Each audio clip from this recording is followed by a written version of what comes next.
aqui ele pinta o primeiro quadro que descreve como era a vida da igreja. Atos capítulo 2, versículo 42 em diante, Lucas diz assim: e perseveravam na doutrina dos apóstolos, e na comunhão, e no partir do pão, e nas orações. E em toda a alma havia temor. E muitas maravilhas e sinais se faziam pelos apóstolos. E todos os que criam estavam juntos e tinham tudo em comum. E vendiam suas propriedades e fazendas e repartiam com todos, segundo cada um havia de mistério. E perseverando unânimes todos os dias no templo, e partindo o pão em casa, comiam juntos com alegria e singeleza de coração, louvando a Deus e caindo na graça de todo o povo. E todos os dias acrescentava o Senhor à igreja aqueles que se haviam de salvar. Por um lado, hoje é o dia mais importante da vida de vocês que estão se batizando, tá? Hoje, por um lado, é o dia mais importante da vida de vocês. É o dia que serve como divisor de águas, publicamente, através da declaração pública e dramatizada, porque o que vocês vão fazer aqui é uma dramatização daquilo que vocês creem que já aconteceu em vocês, por meio de Cristo. A morte, a identificação com Cristo em sua morte na cruz, e a sua identificação com Ele em sua ressurreição para uma nova vida. Portanto, no batismo nós declaramos pública e dramaticamente que nós nos identificamos com Cristo em sua morte, no nosso lugar, pelos nossos pecados, para trazer remissão pelos nossos pecados, e nos identificamos com Cristo em sua ressurreição, declarando que nós estamos ressurgindo para uma nova vida, uma vida que agora não é mais vivida no poder, na autoridade, na obediência à carne, mas no poder, na autoridade e na obediência a Cristo, esse novo senhorio estabelecido sobre a nossa vida. Então, hoje é um dia que pode ser chamado do dia mais importante da sua vida com Deus, mas também pode ser chamado do dia menos importante da sua vida com Deus,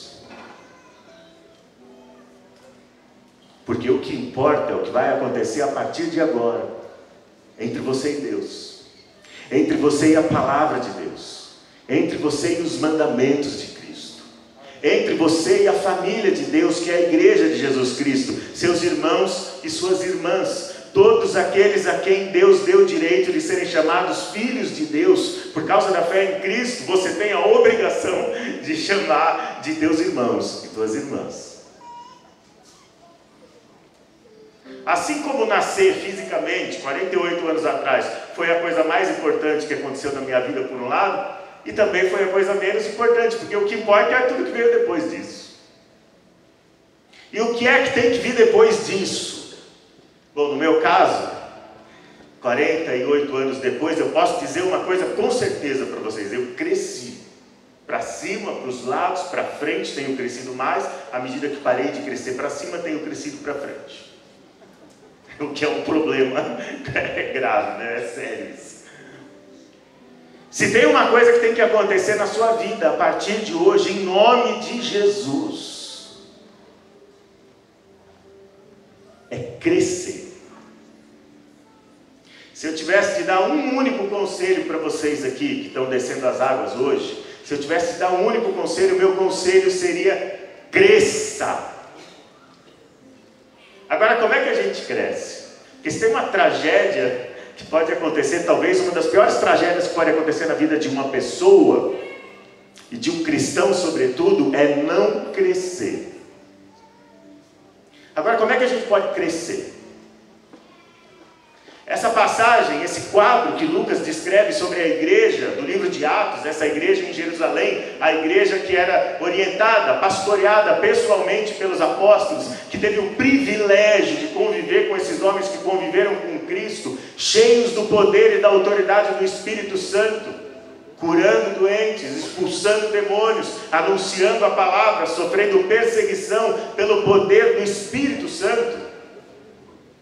Nesse quadro que Lucas descreve para a gente, o que a gente aprende é que Deus dá para a igreja meios de crescimento. A gente poderia chamar até de meios de graça, meios pelos quais a graça de Cristo nos ajuda a crescer.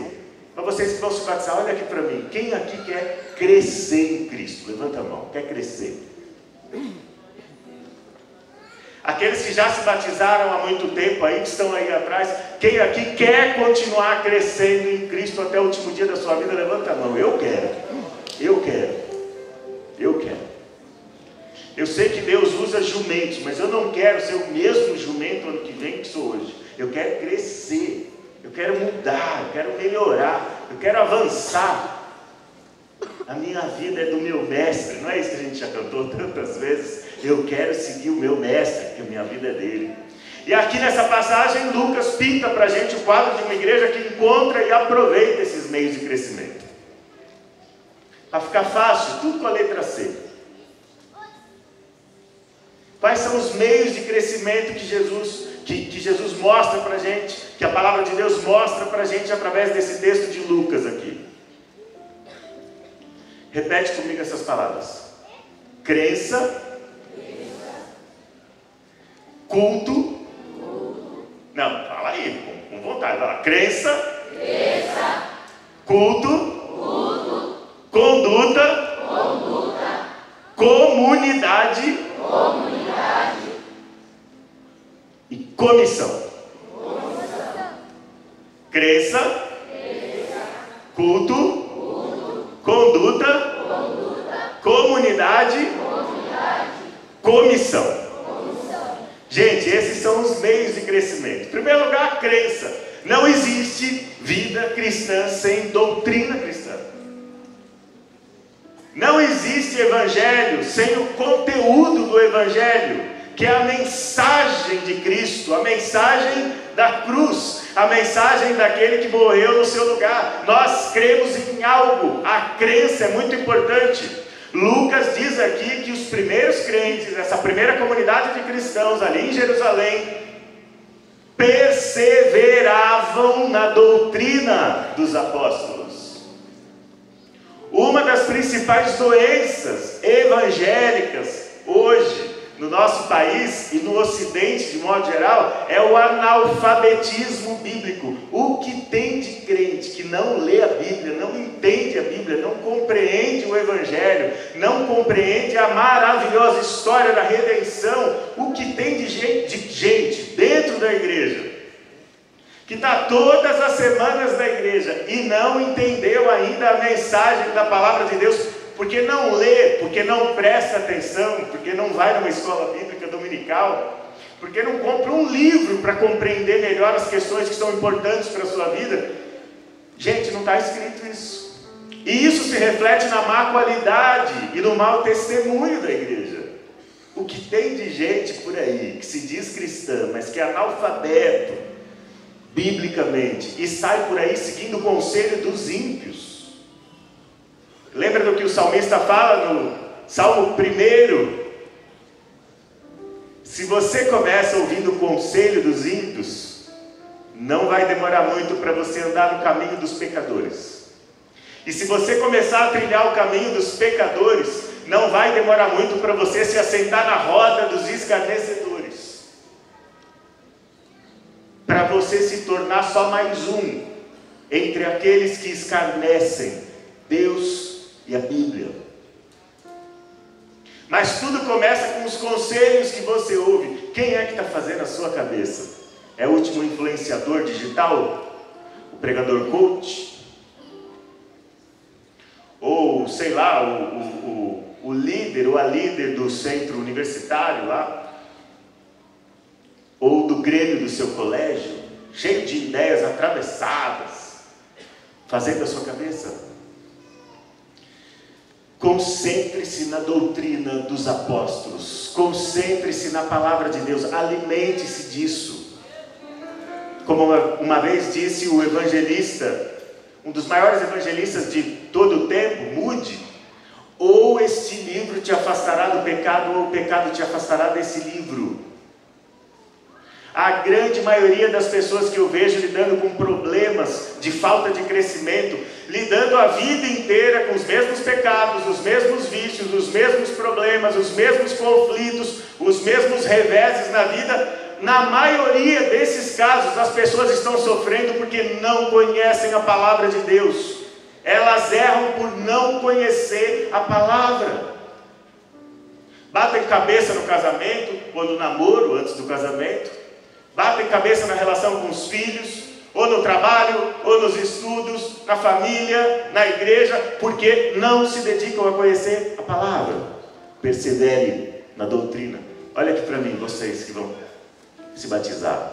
Vão na escola dominical.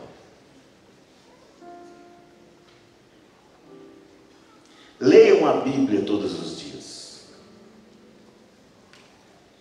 Se há questões angustiando seu coração e sua mente, relacionadas a qualquer assunto que para você é importante, procure uma mentoria de alguém, um professor de escola dominical, seu pastor, seu líder de ministério, fala, eu preciso estudar mais sobre isso. Ele vai te indicar um livro, um canal na internet para você assistir, material de qualidade, com conteúdo, mas você precisa lavar a sua mente com a água da palavra de Deus.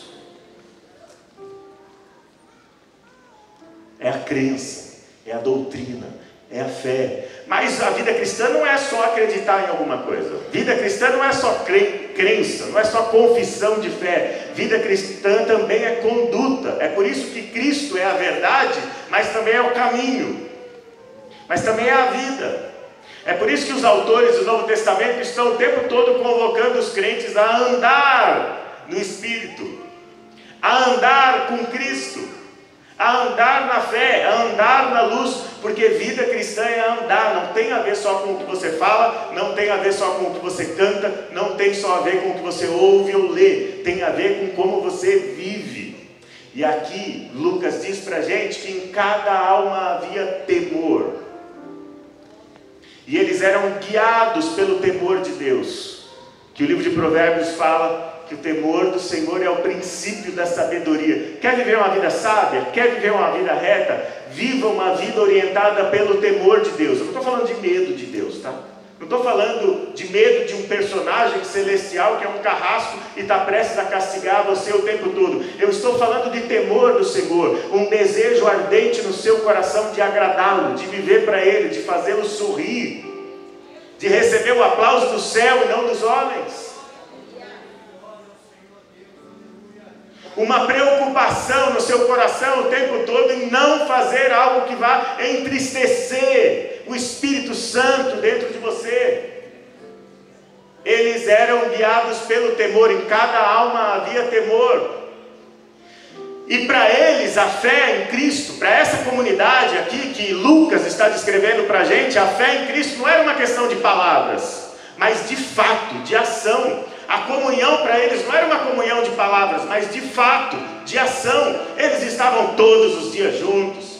Eles punham à disposição da igreja alguns dos seus bens, para que cada um dos irmãos fosse assistido em suas necessidades.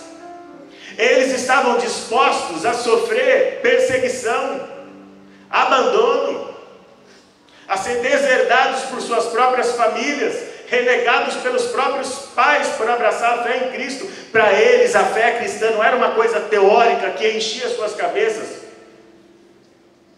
Para muitos de nós a fé cristã e a vida cristã se resume a ficar assistindo vídeos na internet, a ficar aplaudindo cantores e pregadores e músicos, mas nunca viver aquilo que a gente canta. Conduta.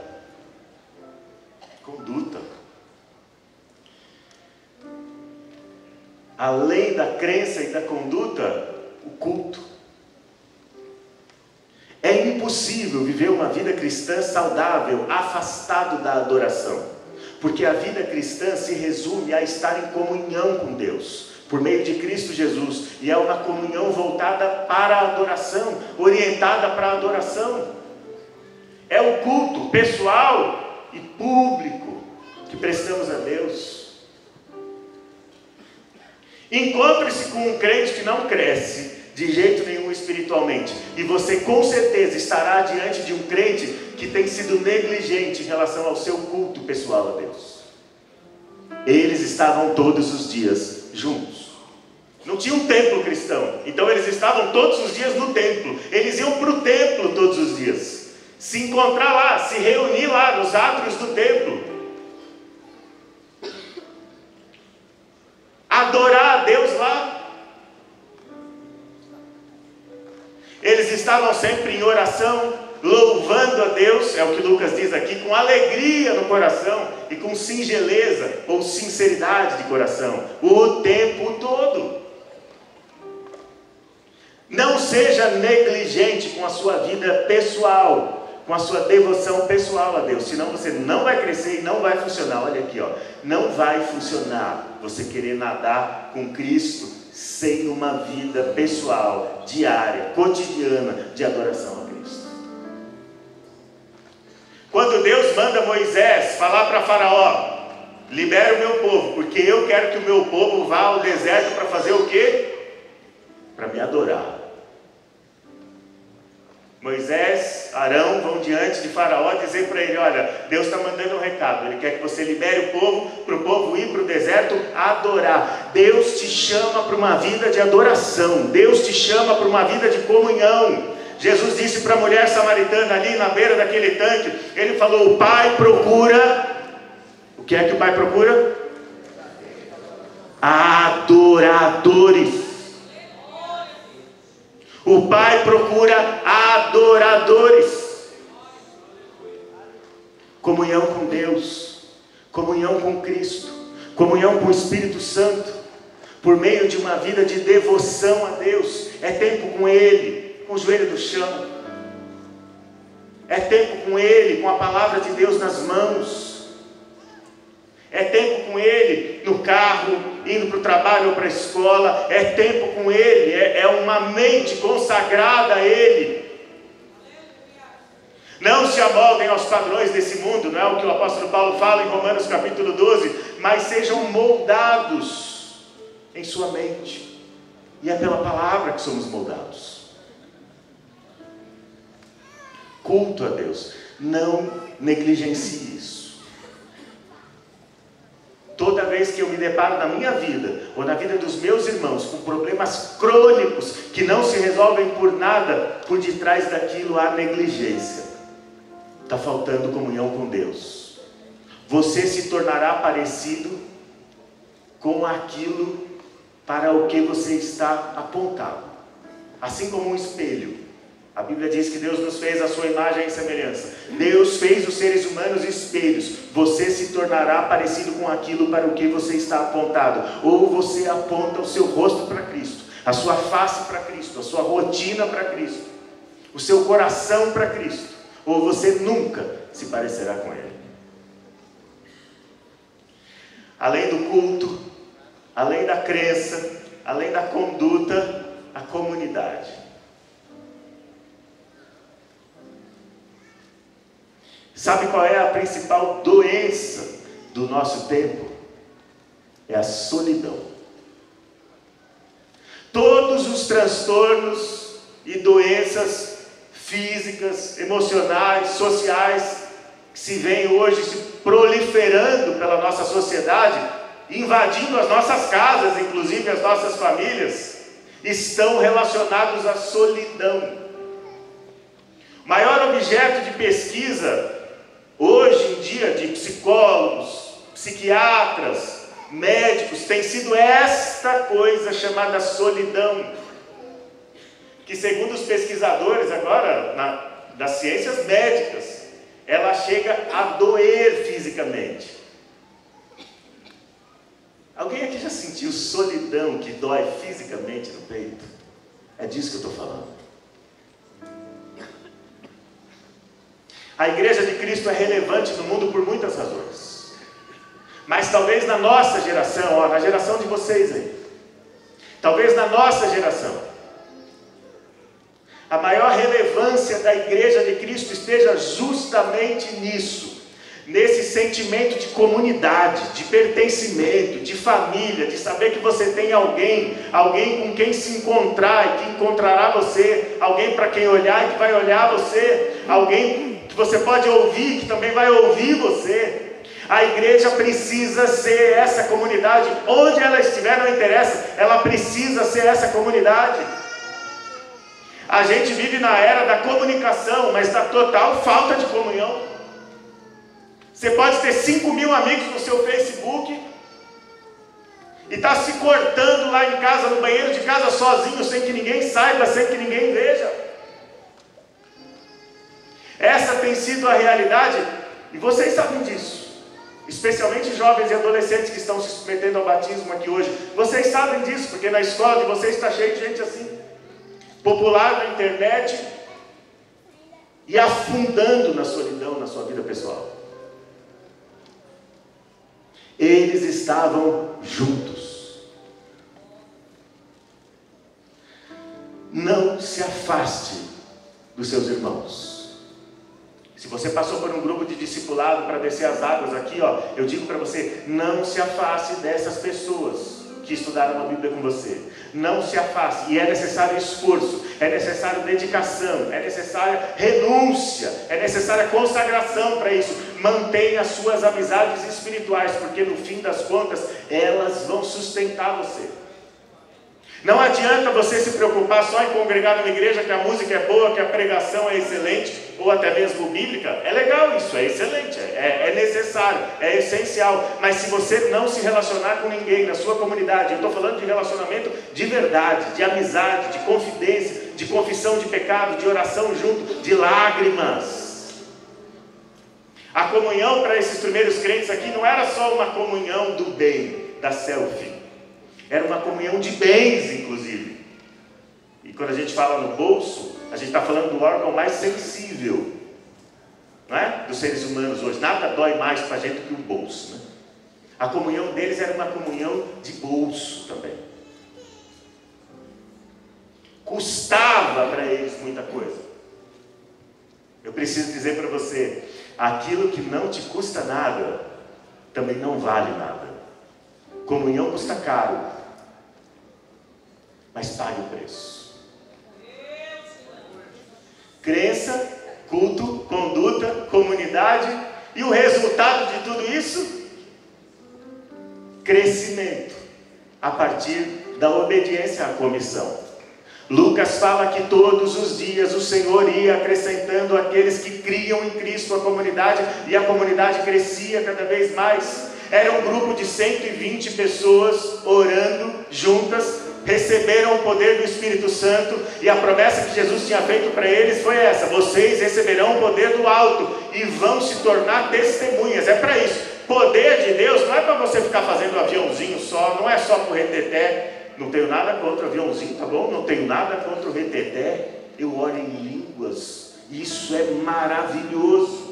Mas o poder de Deus é para a gente ser testemunha e cumprir a grande comissão, é cumprir a missão, e a missão é: vão e façam discípulos de todas as nações, batizando-os em nome do Pai e do Filho e do Espírito Santo, e ensinando-os a guardar tudo aquilo que eu ensinei a vocês. A grande comissão da igreja de Cristo é o discipulado.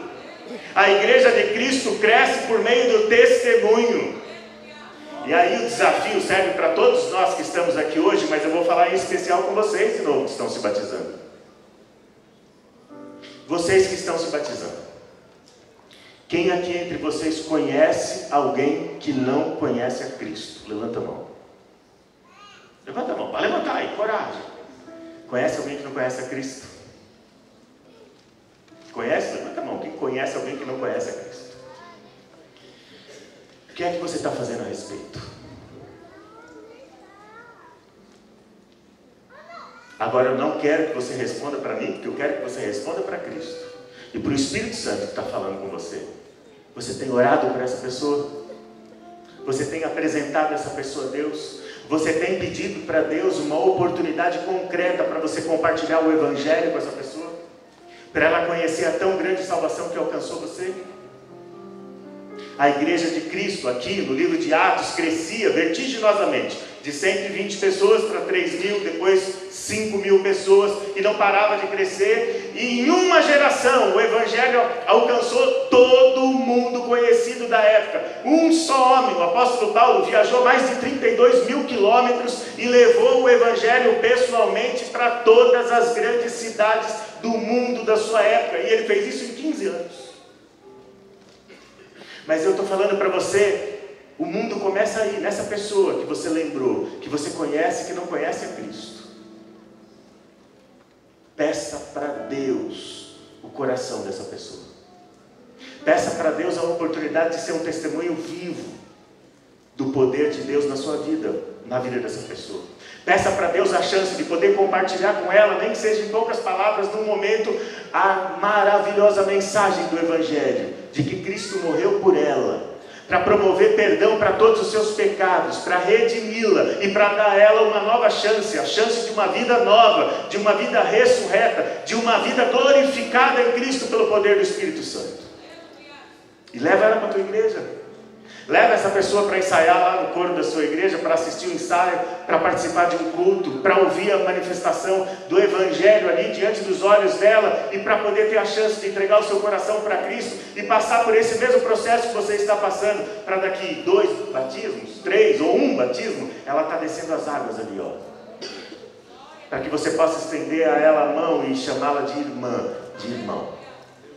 Pode ser o seu pai, pode ser a sua mãe, pode ser um irmão, alguém da sua casa, pode ser uma pessoa que estuda com você, uma pessoa que você ama, com quem você se importa, que trabalha com você. Em nome de Jesus. Vamos fechar os olhos e vamos orar. Deus, eu te louvo pela vida de cada um dos irmãos que estão aqui hoje, Pai. Especialmente daqueles que estão aqui vestidos de branco à minha frente, porque passarão pelas águas do batismo, porque entregaram sua vida a Ti em algum momento, e porque receberam de Ti essa nova vida que os faz estar aqui hoje pela manhã, entregues a Ti, Senhor, para declarar publicamente, dramaticamente aqui, nesse tanque batismal, que eles estão identificados com Cristo em sua morte e em sua ressurreição, que eles estão dispostos a viver uma nova vida de morte para o pecado e de poder de ressurreição para Cristo, uma vida de consagração, uma vida de comunhão contigo, uma vida estabelecida na sua palavra, fundamentada, Senhor, e alicerçada na sua palavra, na crença, na fé deles, Pai.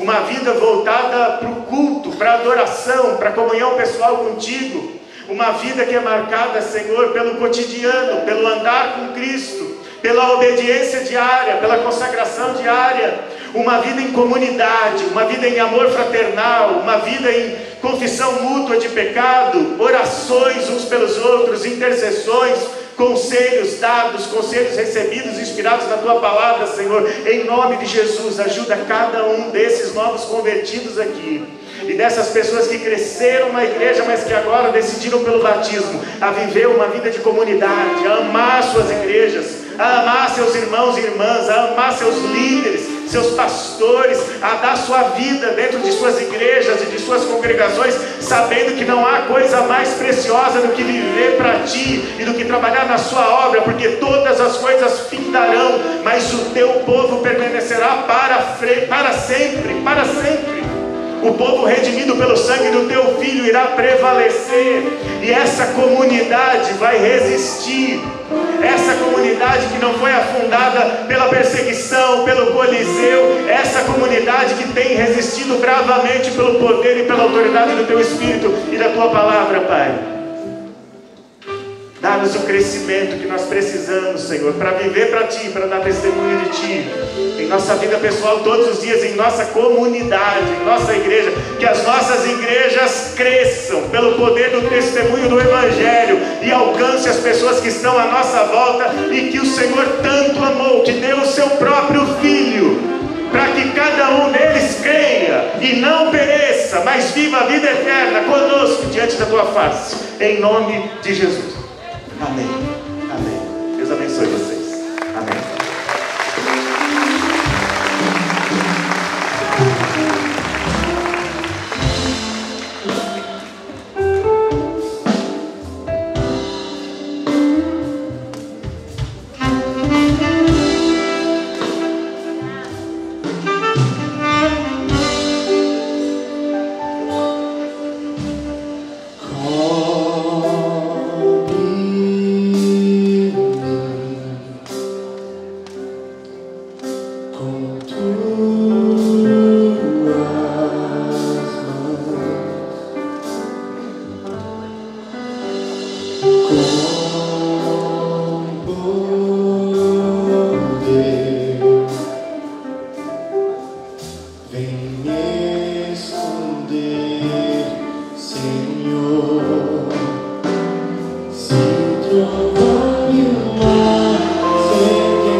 Os ministros aguardam um pouquinho aqui ainda para as instruções.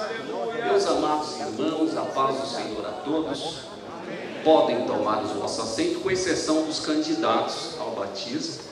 Amém? Graças a Deus, que bênção, que bênção. É um privilégio para a nossa igreja aqui em Guarulhos poder proporcionar este momento do batismo E nós pedimos a todos os irmãos que, independente das suas congregações, terem candidatos, vocês podem vir em todos os batismos para participar desta bênção gloriosa. Também é um momento de comunhão, de crescimento, de aprendizado e de comissionamento, porque através desse momento aqui nós ficamos mais empolgados, nós ficamos mais inspirados a poder voltar no próximo batismo com pessoas que nós evangelizamos e instruímos. Quantos querem sair daqui com uma missão de instruir, de evangelizar, de trazer pessoas? Amém? Que Deus abençoe a sua vida. Nós vamos agora fazer a confissão. A nossa confissão aqui pública é coletiva. A nossa igreja adotou esse sistema. Então, na hora de descer as águas, os candidatos e os ministros não precisarão conversar, fazer as perguntas que nós faremos agora nesse momento. Nós vamos fazer isso mediante as instruções. Todos vocês já foram instruídos nas suas congregações.